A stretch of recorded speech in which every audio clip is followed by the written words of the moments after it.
وہ بیری کے درختوں میں ہوں گے جن میں کانٹا نہیں ہوگا۔ بیری کے درخت کو کیوں یہاں تذکرہ کیا گیا؟ عربوں میں بیری کا درخت پسندیدہ درخت تھا، کیونکہ گرم علاقہ تھا نا، تو ہر درخت وہاں نہیں اگتا۔ کیکر اور بیر یہ بڑے ڈھیٹ قسم کے درخت ہوتے ہیں، یہ سخت گرمی کے موسم میں کم پانی پہ بھی اگاتے ہیں۔ چنانچہ ہمارے علاقوں میں سڑکوں کے سائڈ پہ پہلے زمانوں میں کیکر کے درخت لگائے جاتے تھے، اور یہ بیری کا درخت خود بھی اگاتا ہے۔ تو عربوں میں گرمی کا مسئلہ بہت تھا، ہر جگہ گرمی، نیچے صحرا اور اوپر سایہ کوئی نہیں، تو وہ لوگ پسینے شرابور ہوتے تھے اور تنگ آ کے وہ ڈھونڈتے تھے کہ کہیں ہمیں کوئی سایہ دار درخت مل جائے، تو درختوں میں جا کے ان کو بیری کا درخت ملتا تھا، تو پھر وہ بیری کے درخت کے نیچے سائے کے لیے تھوڑی دیر آرام کرتے تھے۔ اب جب درخت کے نیچے کھڑے ہوتے تھے تو ان کو بیر بھی کھانے کا موقع ملتا تھا، تو بیر بھی اچھے لگتے تھے۔ چنانچہ اللہ فرماتے ہیں کہ ان کے لیے بیری کے درخت ہوں گے۔ بیری کے درخت کا جو پتے ہوتے ہیں وہ کارآمد زیادہ ہوتے ہیں۔ آج تو ہم شیمپو اور صابن کے زمانے میں جی رہے ہیں نا، پہلے زمانوں میں پانی میں بیری کے پتے ڈال کے اس سے غسل کیا جاتا تھا۔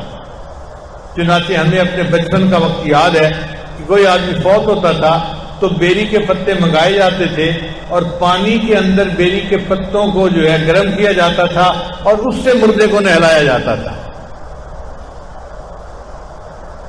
تو چونکہ بیری کے پتے جو ہیں کارآمد ہیں اور سایہ کارآمد ہے، اللہ نے اس کا تذکرہ پہلے کیا۔ حدیث مبارکہ میں ہے، ایک دیہاتی بندہ نبی اسلام کی خدمت میں آیا، اے اللہ کے حبیب صلی اللہ علیہ وسلم، کیا جنت میں بھی ایذا دینے والی چیزیں ہوں گی؟ نبی اسلام نے فرمایا نہیں۔ اس نے کہا کہ جنت میں بیری کا درخت ہوگا نا؟ نبی اسلام نے فرمایا ہاں بیری کا درخت ہوگا۔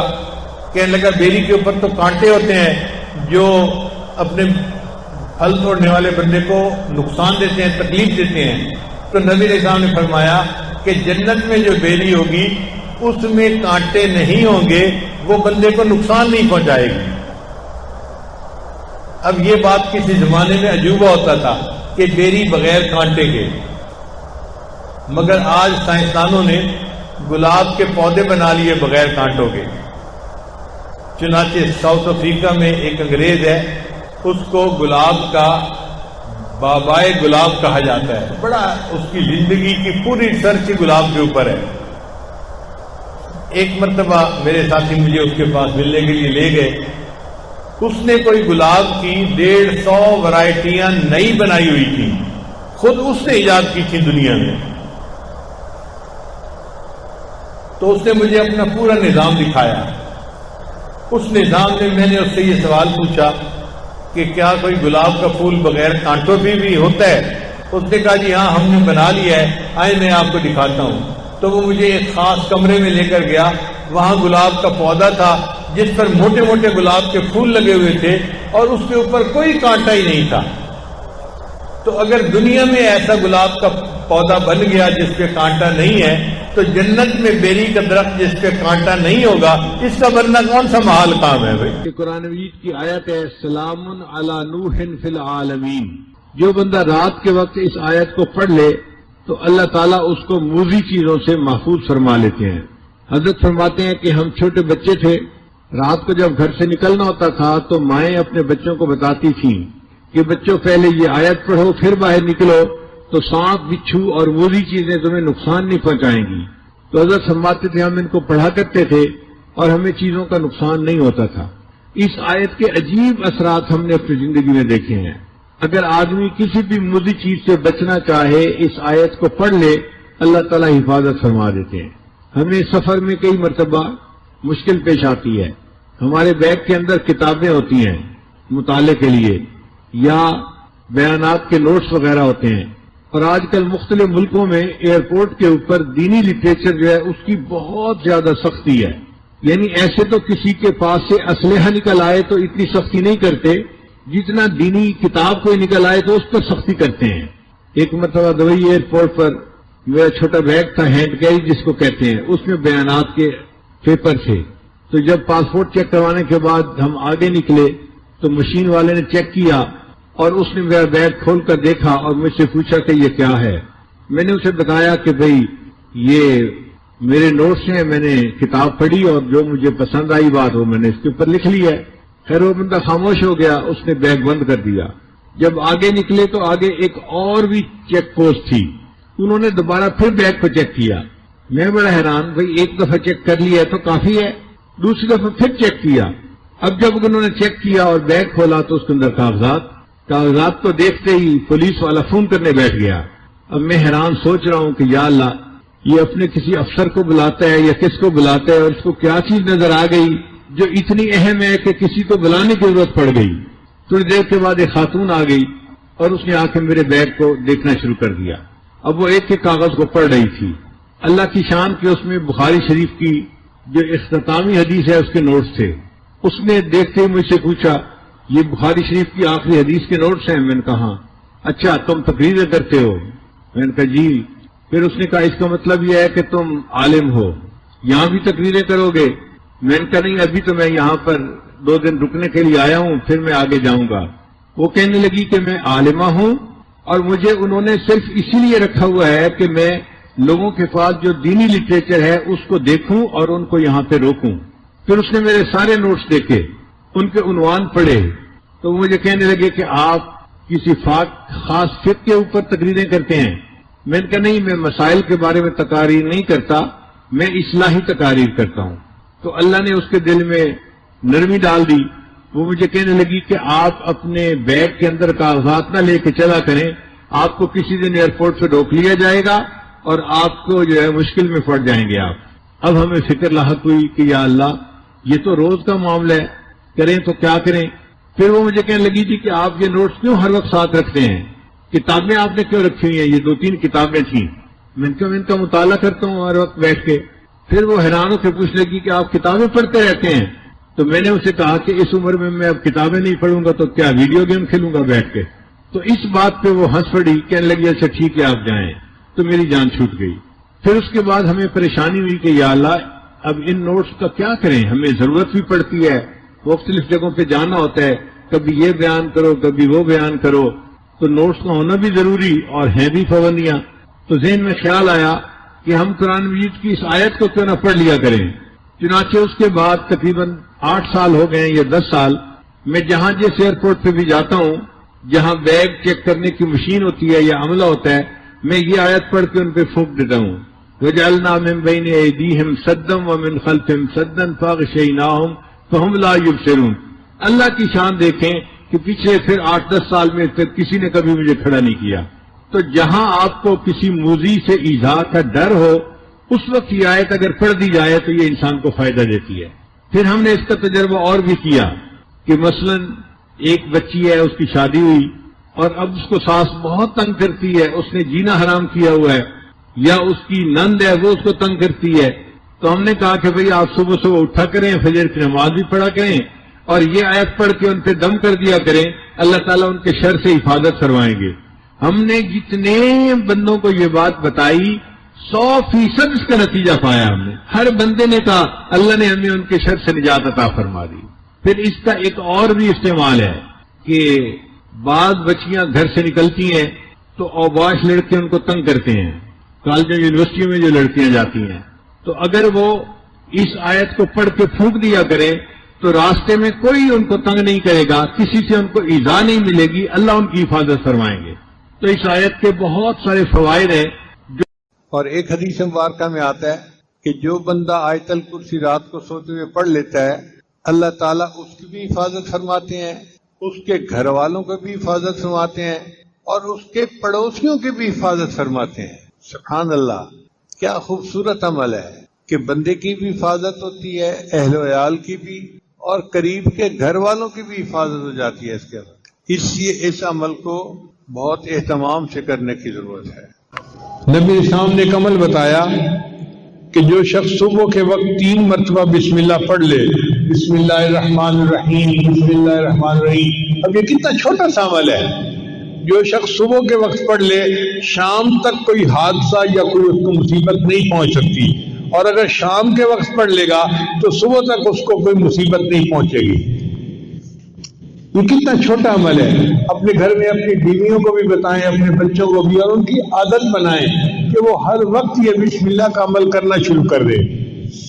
نبی اسلام نے ارشاد فرمایا, جابر بن عبداللہ رضی اللہ عنہ کی روایت ہے کہ نبی اسلام نے فرمایا کہ جب رات کو سوتے وقت بسم اللہ پڑھ کے دروازے بند کرو, یعنی اپنے دروازے جو گھر کے بند کرنے ہیں نا, عورتیں عام طور پہ بند کرتی ہیں گھر کے دروازے, تو عورتوں کو یہ عمل سکھانا چاہیے کہ وہ گھر کے دروازے بند کرنے سے پہلے بسم اللہ پڑھ لیا کریں, چونکہ جو دروازہ بسم اللہ پڑھ کے بند کیا جاتا ہے شیطان وہ دروازہ نہیں کھول سکتا, شیطان گھر میں داخل نہیں ہو سکتا پھر.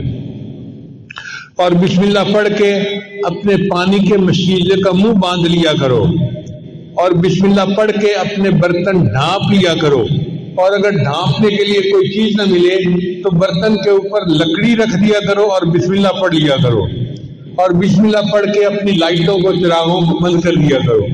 اگر تم بسم اللہ پڑھ کے یہ سارے کام کرو گے تو رات کو کوئی شیطان گھر میں داخل نہیں ہوگا, اس گھر میں کوئی گناہ نہیں ہوگا, اور اس گھر میں کوئی پریشانی نہیں آئے گی. آج دیکھیے بسم اللہ نہیں پڑھتے تو ہمارے گھروں میں دن رات گناہ ہو رہے ہوتے ہیں. ایک آخری بات یہ میں اپنے دوستوں سے کر رہا ہوں, خاص طور پہ جن کو اجازت خلافت ہے ان کے لیے, کہ کتابوں میں نے پڑھا ہے یہودیوں کے اندر جادو بہت زیادہ ہے. یعنی وہ جو فرعون کے دربار میں جادوگر اسلام لے آئے تھے, مسلمان ہوئے تھے, موسیٰ علیہ السلام پہ ایمان لے آئے تھے, تو اس سے پتہ چلتا ہے کہ جادوگر قوم میں شامل ہو گئے تھے. ویسے بھی سلیمان علیہ السلام کے زمانے میں جنوں سے لوگ جو ہے وہ جادو سیکھتے تھے, تو یہودیوں میں جادو بہت رہا ہے, اور یہ جادو آج تک ہے. یہودیوں میں کچھ لوگ ہیں جو اسی پہ زندگی گزارتے ہیں, اور اس کا نام ہے قبالہ. جیسے ہمارے دین اسلام میں نا تصوف, کہ کچھ لوگ روحانیت کو بنانے کے لیے پوری زندگی خانقاہوں میں رہتے ہیں, محنت کرتے ہیں, بیعت ہوتے ہیں, تو دین اسلام میں جس طرح تصوف ہے یہودیوں میں اس کے مقابلے میں قبالہ ہے, اور قبالہ جادو کو کہتے ہیں, اور یہ جادو مستقل کرتے رہتے ہیں. ان کا حال یہ ہے کہ نبی اسلام کے زمانے میں ایک آدمی تھا جو منافق تھا, اس نے نبی اسلام پر بھی جادو کیا تھا, اس نے اور اس کی دو بہنوں نے, اور نبی اسلام پر 6 مہینے اس کا اثر رہا تھا. پھر اللہ تعالیٰ نے بتا دیا تو نبی اسلام نے پھر ایک چٹان کے نیچے ان کے بالوں کو دبایا گیا تھا, وہ نکلوائے اور جادو کا اثر ختم ہوا. پھر اس کے بعد معوذتین نازل ہوئی اور اللہ تعالیٰ نے ہمیشہ کے لیے جادو کا توڑ عطا فرما دیا. اب سوچئے کہ اگر اللہ کے حبیب صلی پر بھی جادو کا اثر ہو سکتا ہے تو بھئی ہم کس کھیت کی گاجر مولی ہیں. تو یہ یہودی مستقل جادو کرتے رہتے ہیں. کتاب میں لکھا ہوا تھا کہ ان کے جادو کرنے والوں نے بتایا کہ جب خلافت عثمانیہ کو توڑنا تھا تو ایک ایسا یہودی تھا کہ جس کو مستقل انہوں نے جادو کے لیے بٹھا دیا تھا. جب تک خلافت عثمانیہ ٹوٹ نہیں گئی وہ اپنی جگہ سے ہلتا نہیں تھا. یعنی اس کی مثال ایسے ہے کہ جیسے گشت کے لیے نکلتے ہیں نا تو ایک جماعت کو ذکر کے لیے بٹھا جاتے ہیں, جتنی دیر ہم گشت کرتے رہیں گے آپ اللہ اللہ کرتے رہنا, برکت رہے گی. یہودیوں کا یہی حال ہے کہ وہ جب کوئی کام کرنا چاہتے ہیں تو کسی کو جادو کے لیے بٹھا دیتے ہیں. تو اگر وہ جادو کے لیے اس طرح بٹھا دیتے ہیں اور کرتے رہتے ہیں تو اس وقت جو روحانیت کے میدان میں آگے بڑھنے والے لوگ ہیں ان کے اوپر ذمہ داری عائد ہوتی ہے کہ وہ ان کے جادو کا توڑ کریں. اور ان کے جادو کا توڑ 2 ہی طریقوں سے ممکن ہے. ایک تو جو حفاظت کا احتیاط بتایا گیا ہے اپنے اوپر بھی کریں, پوری امت مسلمہ کے مسلمانوں پر کریں, اور دوسرا یہ کہ اپنے معاملات میں یہ چیز شامل کریں کہ معاملات بھی کریں اور 15 منٹ آدھا گھنٹہ ان جادوگروں کے اوپر غائبانہ توجہ بھی ڈالیں کہ اللہ ان کے دل میں مسلمانوں کا رعب ڈالے اور ان کے شر سے اللہ مسلمانوں کی حفاظت فرمائے. تو اس میں ایک تو امریکہ کا جو صدر ہے اس کو بھی شامل کریں, اسرائیل کا صدر ہے اس کو شامل کریں, انڈیا کا صدر ہے مودی اس کو بھی شامل کریں, اور اس میں سارے اسرائیل کے یہودیوں کو اور ان کے خاص طور پہ جو قبالہ کے جو لوگ ہیں ان کو شامل کریں تاکہ ان کے دلوں پر اللہ تعالیٰ مسلمانوں کا رعب بٹھائے اور ان کے شر سے اللہ تعالیٰ مسلمانوں کی حفاظت فرمائے. یہ ایک عمل ایسا تھا جو ابھی میرے علم میں آیا کہ اس کو کرنا ضروری ہے, اس لیے میں نے بتا دیا کہ خلفاء خاص طور پر اس بات کو سمجھیں اور اس ذمہ داری کو پورا کریں. یہ امت لاوارث نہیں ہے، اس کی ذمہ داری روحانیت کے مشائخ کے اوپر ہے، ہر سلسلے کے مشائخ کے اوپر ہے، مگر کم از کم ہم تو پورا کریں نا. امید ہے باقی اولیاء کرام اپنی جگہ پہ دعائیں کر رہے ہوں گے اور توجہ کر رہے ہوں گے، ہم بھی اس میں شامل ہو جائیں گے تو اللہ تعالیٰ ہمیں ان کے شر سے محفوظ فرمائے. وہ بیری کے درختوں میں ہوں گے جن میں کانٹا نہیں ہوگا. بیری کے درخت کو کیوں یہاں تذکرہ کیا گیا؟ عربوں میں بیری کا درخت پسندیدہ درخت تھا، کیونکہ گرم علاقہ تھا نا، تو ہر درخت وہاں نہیں اگتا. کیکر اور بیر یہ بڑے ڈھیٹ قسم کے درخت ہوتے ہیں، یہ سخت گرمی کے موسم میں کم پانی پہ بھی اگاتے ہیں.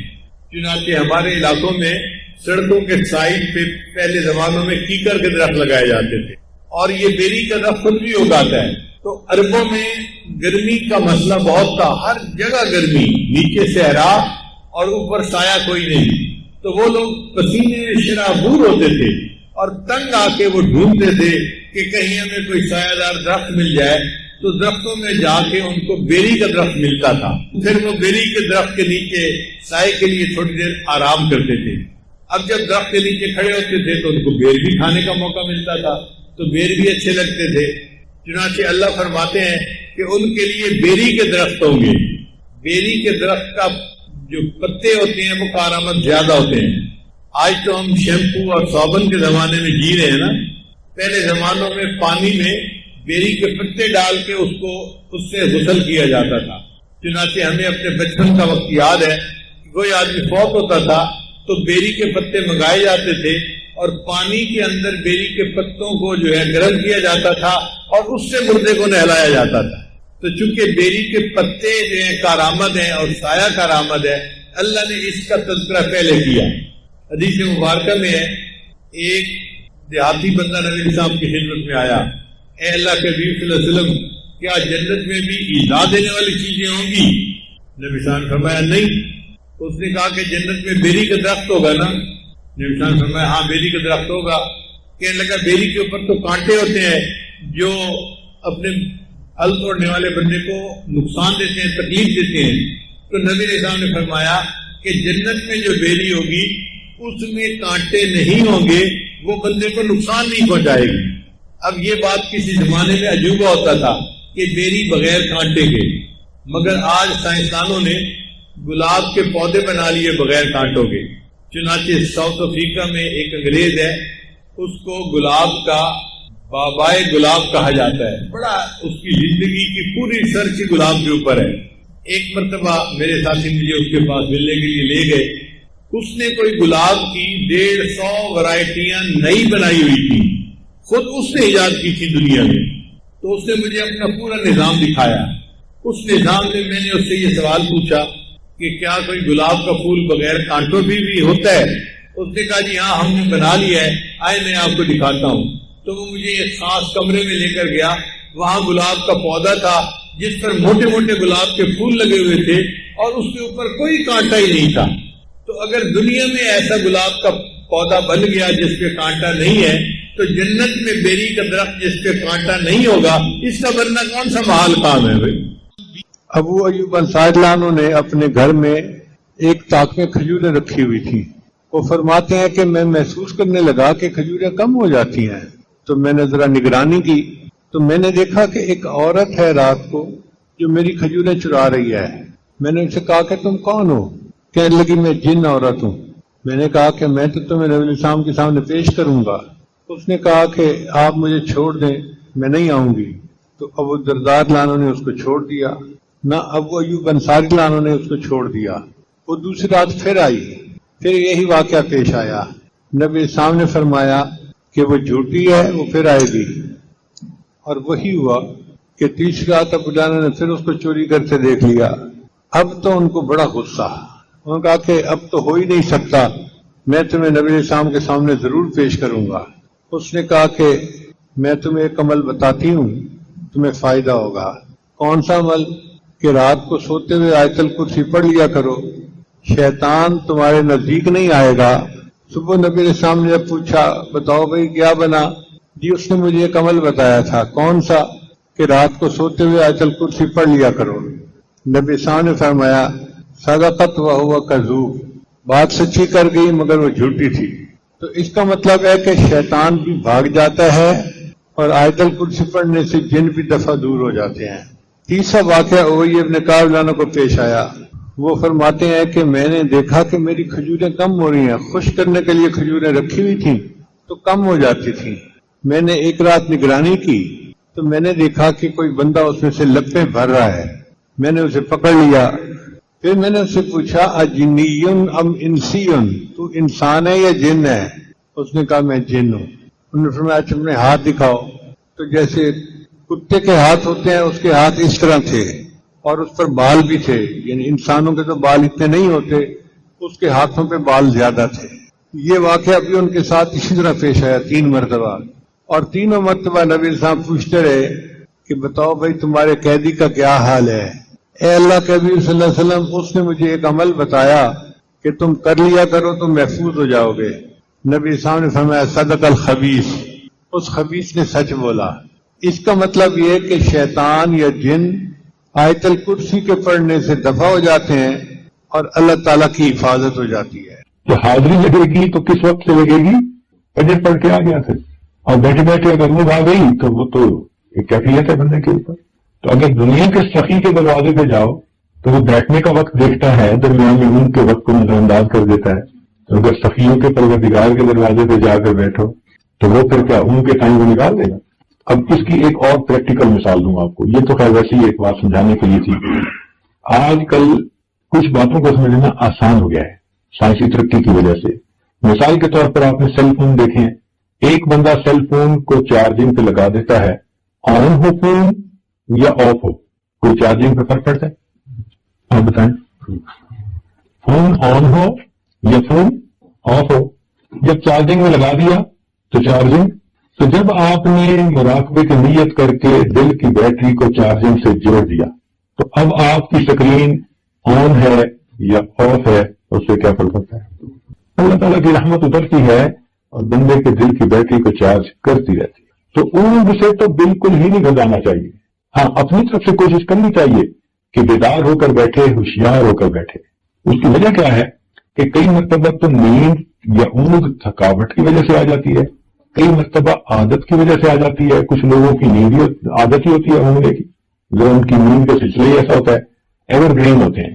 جب چاہو ان کو سلا دو. بس انہوں نے مراقبے میں سر جھکایا تو بس اب ان کو یہ پتہ نہیں ہوتا کہ میں نے سر پہلے جھکایا تھا یا مجھے نیند پہلے آئی تھی.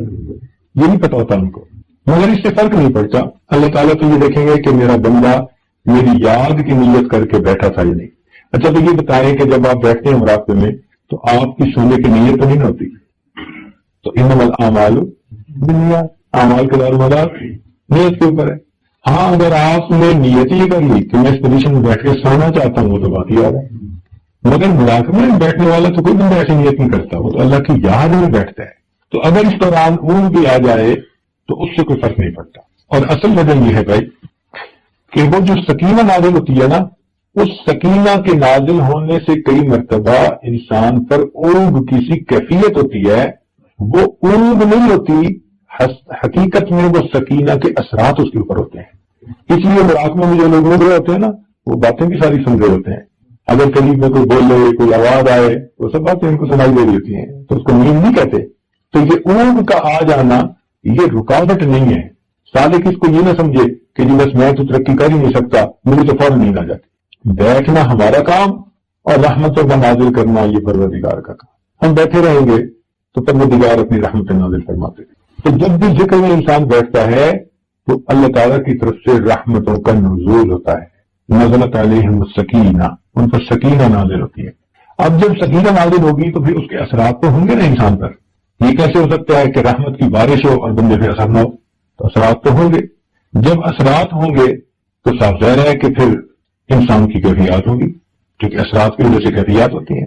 آپ دیکھیں عام طور پر جب بارش برستی ہے نا تو زمین کے اندر سے کچھ نہ کچھ جڑی بوٹیاں ضرور نکل آتی ہیں.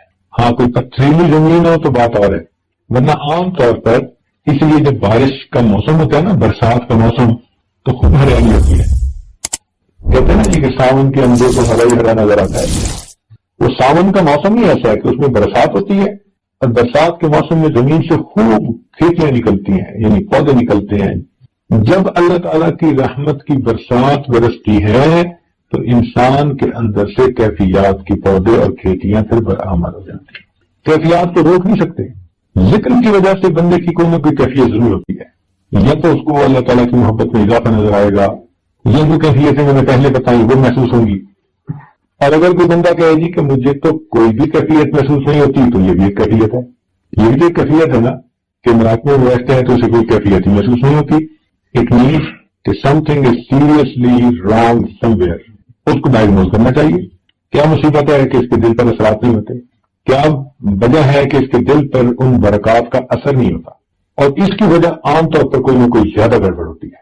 وہ بندہ کسی ایسے گناہ کبیرہ میں پھنسا ہوتا ہے کہ جس کی وجہ سے دل کے اوپر تالے لگے ہوتے ہیں، دل کے دروازے بند ہو چکے ہوتے ہیں. یا کوئی حرام حلال کا چکر ہوتا ہے کہ جو کیفیات اس کو ذکر میں ملتی ہیں، حرام ان کیفیات کو چھپا دیتا ہے. چنانچہ امام ربانی مجد لسانی رحمۃ اللہ علیہ نے یہ لکھا، فرماتے ہیں کہ ایک ہمارا خادم تھا، اور خادم لوگ جو ہوتے ہیں پھر ان کی رعایت بھی کرنی پڑتی ہے. الجزاء والاحسان الا الاحسان. تو خادم تھا تو ایک مرتبہ اس کا ایک بھائی تھا، وہ بیمار ہوا اور اس کے اوپر جان کنی کا عالم طاری ہو گیا، یعنی آخری وقت، آخری لمحات، آخری علامات قریب ہو گئی. تو اس خادم نے آ کر کہا کہ حضرت میرا بھائی ہے، اگر آپ مہربانی فرمائیں تو آپ تشریف لے چلیں، دعا بھی فرما دیں اور اس موقع پر اس پر توجہ بھی فرما دیں تو اس کا معاملہ اچھا ہو جائے گا، خاتمہ بالخیر ہو جائے گا. حضرت فرماتے ہیں کہ میں اس کے ساتھ وہاں گیا، دعا بھی کی اور میں توجہ بھی کی، لیکن توجہ کرنے کے بعد میں نے دیکھا کہ اس کے دل پہ کوئی اثر نہیں. فرماتے ہیں میں بہت دیر بیٹھا رہا اور توجہات ڈالتا رہا مگر اس بندے کے دل پہ کوئی اثر نہیں. ذرا سوچنے کی بات ہے کہ 1000 سال کا مجدد، اتنی روحانیت والی شخصیت کہ پورے 1000 سال میں جس قدر انسانوں کو فیض پہنچے گا وہ ان کے قلب کے ذریعے سے پہنچے گا. مجدد کا یہ مطلب ہوتا ہے جیسے امت کو فیض پہنچ رہا ہے نبی علیہ الصلوۃ والسلام کے ذریعے سے. مجھے سامنے فرمایا انما انا قاسم واللہ یعطی، اللہ تعالیٰ عطا کرنے والا ہے اور میں تو تقسیم کرنے والا. تو یہ قلوب کے ذریعے سے، جیسے تار کے ذریعے سے بجلی ہمارے گھر پہنچتی ہے، تار کے ذریعے سے بجلی پہنچتی ہے. دیکھیں بھائی، بارش کون برساتا ہے؟ اللہ. بارش کون برساتا ہے؟ اللہ تعالیٰ برساتا ہے، مگر بادل اس کے لیے ذریعہ بن جاتے ہیں. سمجھ گئے؟ اولاد کون دیتا ہے؟ اللہ رب العزت دیتا ہے، مگر ماں باپ اس کے لیے ذریعہ بن جاتے ہیں. اسی طرح دلوں میں نور کون دیتا ہے؟ اللہ دیتا ہے، مگر پیر استاد اس کے لیے ذریعہ بن جاتا ہے. تو یہ تو سمجھ میں آنے والی بات ہے کہ انسان کے دل میں براہ راست اللہ تعالی کی طرف سے نور آ جائے، اس کے لیے قلب کو کسی درجے کا بنانا پڑتا ہے. اب اس کو آپ یوں سمجھ لیں کہ جیسے ایک ہوتا ہے پلانٹ، بجلی کا ہائی وولٹیج پہ ہوتا ہے. اب اس ہائی وولٹیج پلانٹ کے آگے ایک ٹرانسفارمر لگا ہوتا ہے. تو ٹرانسفارمر کے ایک طرف تو یہ بجلی کا بلب لگا ہوتا ہے اور دوسری طرف ہائی وولٹیج ہوتا ہے. آپ کا کیا خیال ہے اگر یہ بلب کو ڈائریکٹ ہائی وولٹیج کے ساتھ لگا دیں تو پھر کیا ہوگا؟ فیوز ہو جائے گا نا. اس لیے کہ اس میں استعداد ہی نہیں ہے. اسی طرح مخلوق میں استعداد ہی نہیں کہ بلا واسطہ اللہ تعالیٰ کی طرف سے فیض حاصل کر سکے. نبی علیہ الصلوۃ والسلام پوری مخلوق کے لیے اس کا ذریعہ بنے. ان کو اللہ تعالیٰ نے وہ صلاحیت دی، وہ نعمت دی، وہ برکت دی کہ وہ اللہ رب العزت سے براہ راست وہ نعمت حاصل کر سکتے ہیں. اس لیے معراج کے موقع پر اللہ فرماتے ہیں فَأَوْحَىٰ إِلَىٰ عَبْدِهِ مَا أَوْحَىٰ. اب وہ محبوب اور محب میں کیا باتیں ہوئی اور کیا ملاقاتیں ہوئی وہ تو اللہ تعالیٰ ہی بہتر جانتا ہے. تو اللہ رب العزت کے محبوب کی یہ شان ہے کہ وہ اللہ رب العزت سے ان رحمتوں اور برکتوں کو لیتے ہیں اور آگے پوری مخلوق کو جو رحمت نعمت ملتی ہے محبوب کے واسطے سے. بات کی سمجھ آ گئی؟ محبوب کے واسطے. اسی طرح ہم لوگ جو ہیں ہمارے اور نبی اسلام کے درمیان ہمارے مشائخ کے قلوب موجود ہیں. فرض کرو آپ کا قلب اس عاجز کے قلب کے ساتھ نتھی ہے، اس عاجز کا قلب شیخ اپنے شیخ حضرت مرشد عالم رحمۃ اللہ ان کے قلب کے ساتھ نتھی ہے، ان کے شیخ کے ساتھ. تو یہ آپس میں قلوب کا ربط ہے اور یہ تمام قلوب جا کر سیدنا صدیق اکرام کے قلب سے جڑتے ہیں اور ان کا قلب نبی اسلام کے قلب سے جڑا اور نبی اسلام کا قلب مبارک اللہ رب العزت کی ساتھ کے ساتھ جڑا. تو یوں برکتیں آتی ہیں، یوں رحمتیں آتی ہیں.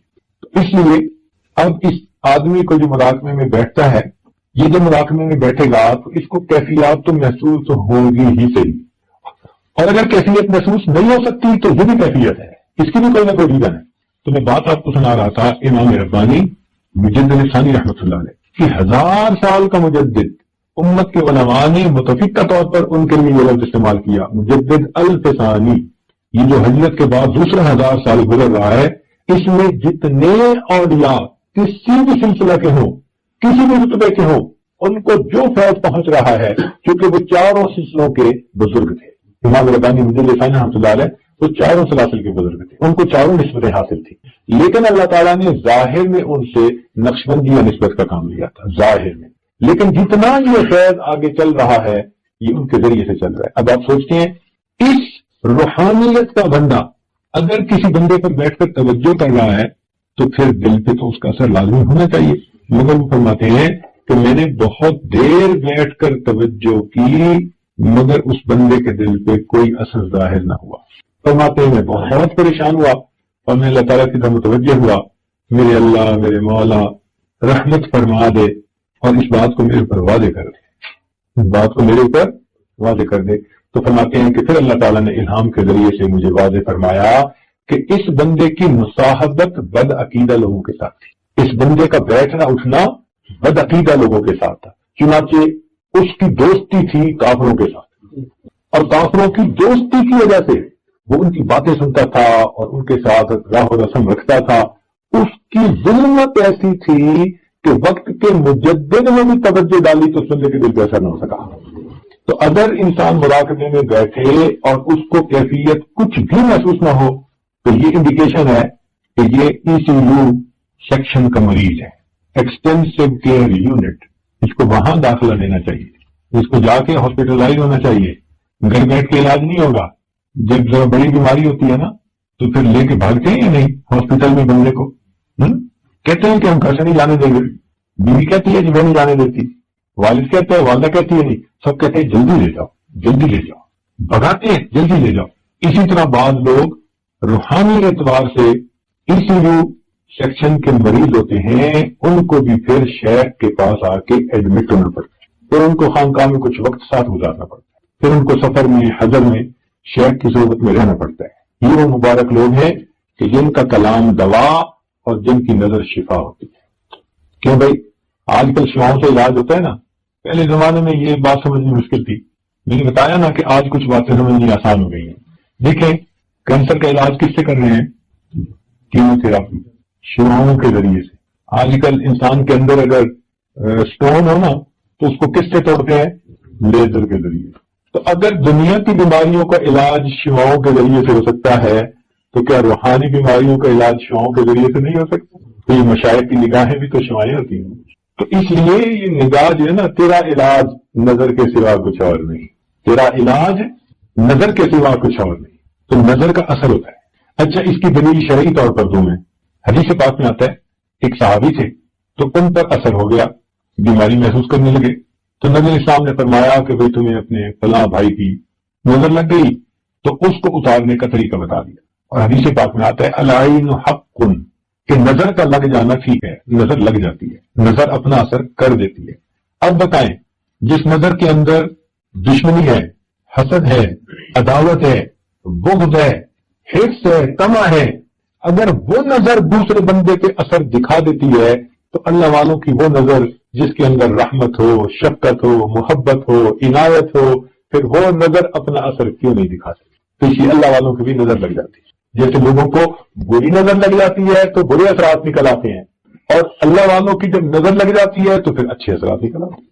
اس بندے کے دل میں اللہ تعالیٰ کی محبت بڑھ جاتی ہے، اس کی زندگی بدل جاتی ہے، اس کو اللہ تعالیٰ کے ساتھ وصل کی تمنا دل میں پیدا ہو جاتی ہے۔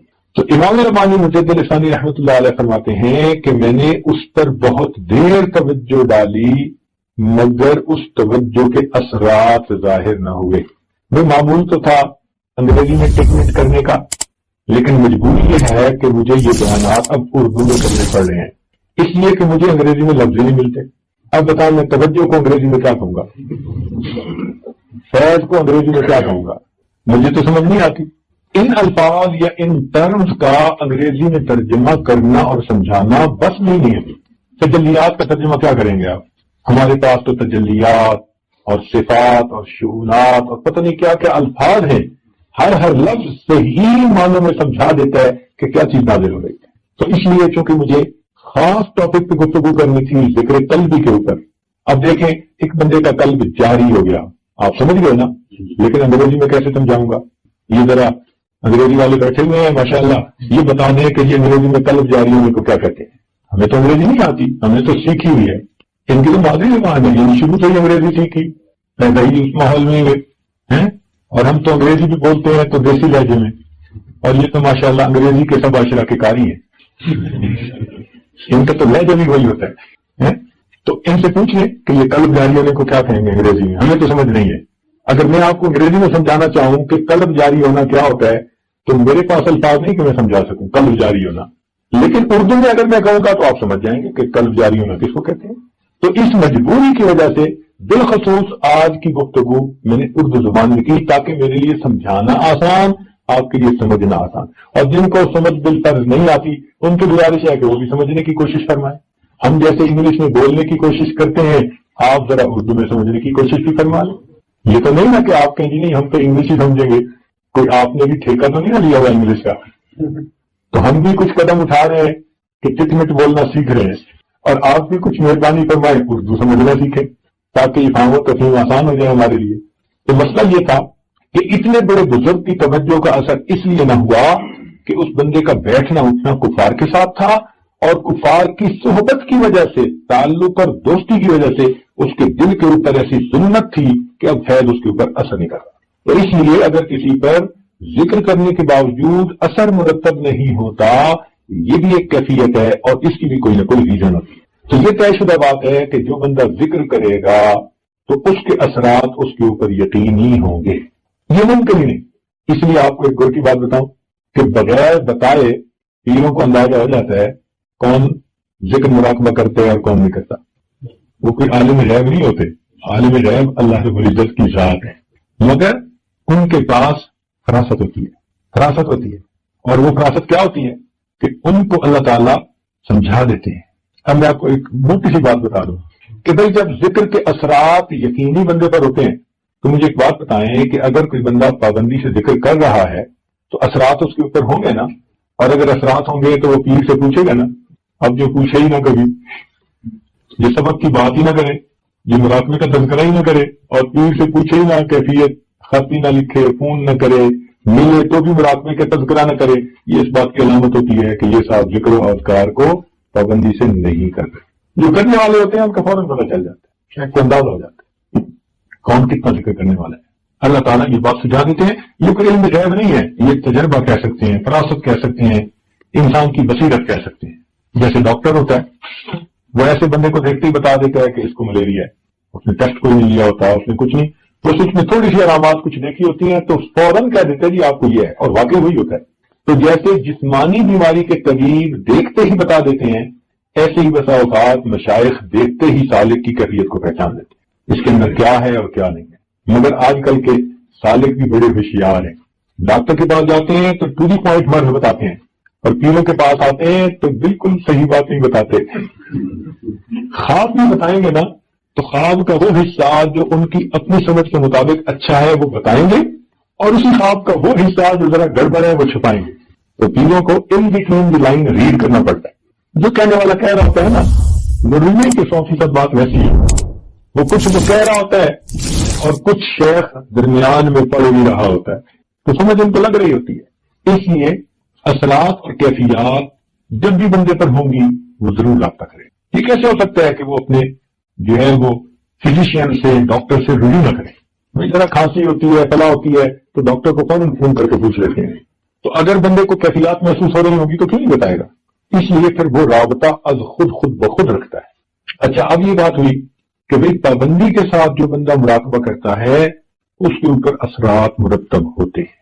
اب ان اثرات میں سے ایک اثر یہ ہے کہ انسان کا دل جاری ہو جاتا ہے. تو آج یہ سمجھنا ہے ہم نے کہ دل جاری ہونا کس کو کہتے ہیں؟ بات سمجھے نا؟ آج کیا سمجھنا ہے ہم نے بیٹھ کے اس محفل میں کہ دل جاری ہونا کس کو کہتے ہیں؟ کیونکہ پرانے حضرات ہیں، سالکین ہیں، کچھ علماء ہیں، تو ان کے سامنے تو اس قسم کی بات کھولی جا سکتی ہے نا. عام محفلوں میں اس کا تذکرہ کرنا مناسب نہیں ہوتا، نہ آپ نے تذکرہ کبھی سنا ہوگا، لیکن خاص محفلوں میں جہاں طالب صادق ہوں، سیکھنے والے ہوں، یا حاصل کرنے والے ہوں، یا محنت کرنے والے لوگ ہوں، تو پھر ان کو تو یہ بات سمجھائی جا سکتی. تو دل جاری ہونا کس کو کہتے ہیں؟ عام طور پر سب سے پہلے مراقبے کی پابندی کرنے والے، تقوی و طہارت کی زندگی اختیار کرنے والے، اتباع سنت والی زندگی اختیار کرنے والے سالک کو پہلی کیفیت ہوتی ہے کہ اس کو اپنے قلب کی جو جگہ ہے، قلب کی جگہ کون سی ہے؟ انسان کے سینے میں بائیں پستان سے 2 انگل نیچے کی طرف، جو بائیں طرف کی بریسٹ ہے نا، اس سے 2 انگل نیچے کی طرف انسان کا دل ہے.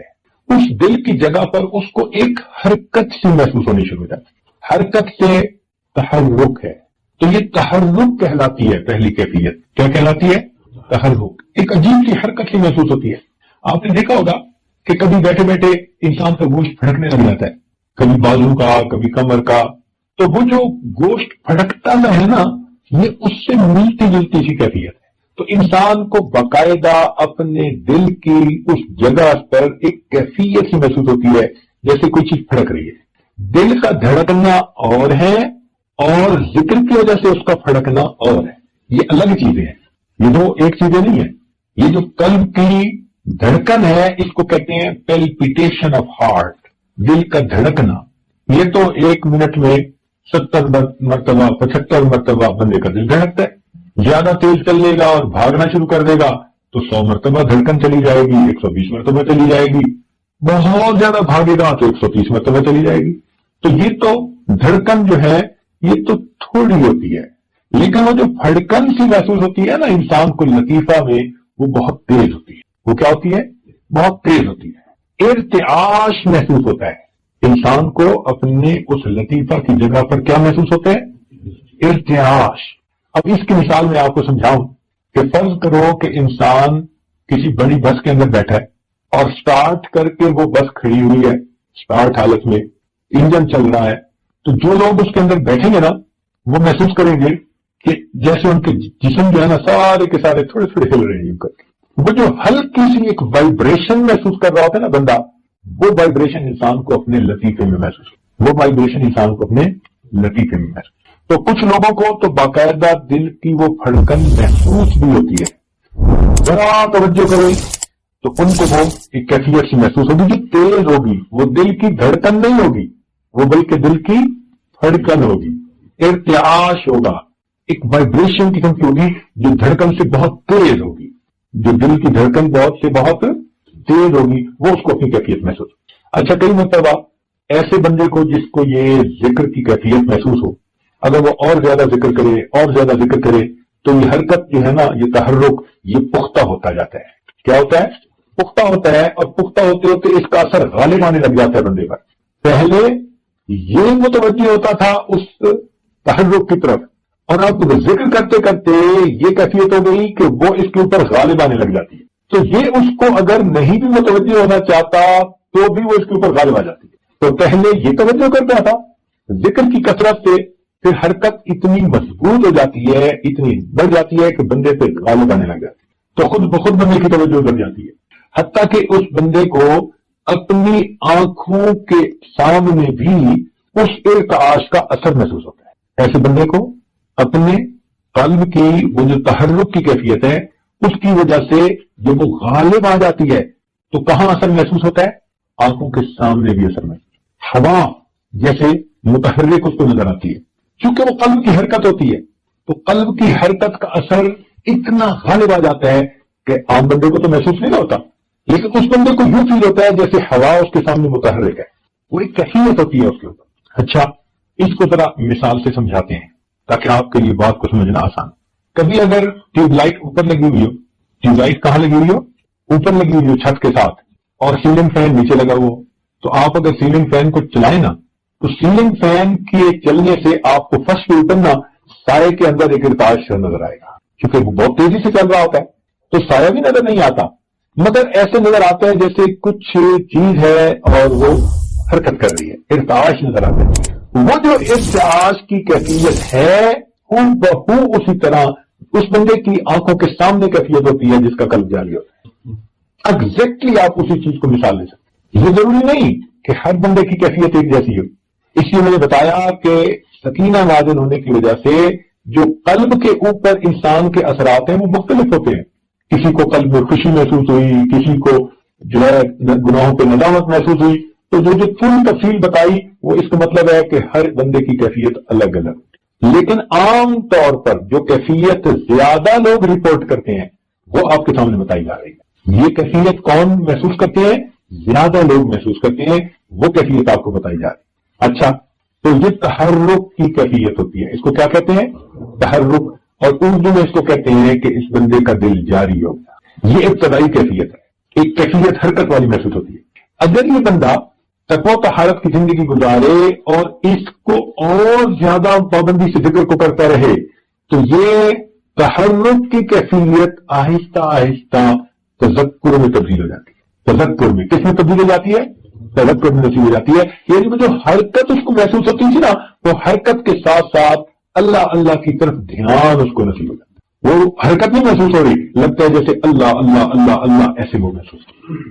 تو یہی حرکت اس طرف پھر جو ہے وہ شکل اختیار کر لیتی ہے. تو ایسے سالک کو جب وہ بیٹھا ہوتا ہے, لیٹے بیٹھے چلتے پھرتے ہر وقت کہیں سے جیسے اللہ اللہ کی آواز اس کو آ رہی ہے اور سنائی دے رہی, حالانکہ دوسرے لوگ بھی سن رہے ہوتے اور یہ بیٹھا سن رہا ہوتا ہے. اس کی مثال ایسے ہی ہے جیسے آج کل وہ جاگنگ کرنے والے لوگ جو ہیں انہوں نے جیب میں وہ واک کا کیا ہوتا ہے, واک مین ہوتا ہے, وہ ڈالا ہوا ہوتا ہے اور اپنے کانوں کے ساتھ اس کے وہ لگایا ہوا ہوتا ہے. اب وہ کیا سن رہے ہوتے ہیں, لیکن دوسرے بندے تو نہیں سن رہے ہوتے. اب ہم نے ایک بندے کو دیکھا وہ واک مین سن بھی رہا تھا اور وہ ہنس بھی رہا تھا اور پتہ نہیں کیا کیا الٹی سیدھی حرکتیں کر رہا تھا. اب دیکھنے والا اسے پاگل سمجھ رہا ہے اور وہ اس کیفیت کی وجہ سے جو اس کو کانوں میں سنائی دے رہی ہے وہ سب کچھ رسپونڈ کر رہا ہے. تو اسی طرح سالک کی کیفیت ہوتی ہے کہ وہ چونکہ ذکر کی کیفیت محسوس کرتا ہے تو مجمع میں بیٹھا ہوا وہ مجمع سے غائب ہوا کرتا ہے. اگر خلوت میں بیٹھے ہوں تو جلوت کا مزہ آئے, جو آئے اپنی جلوت پر تو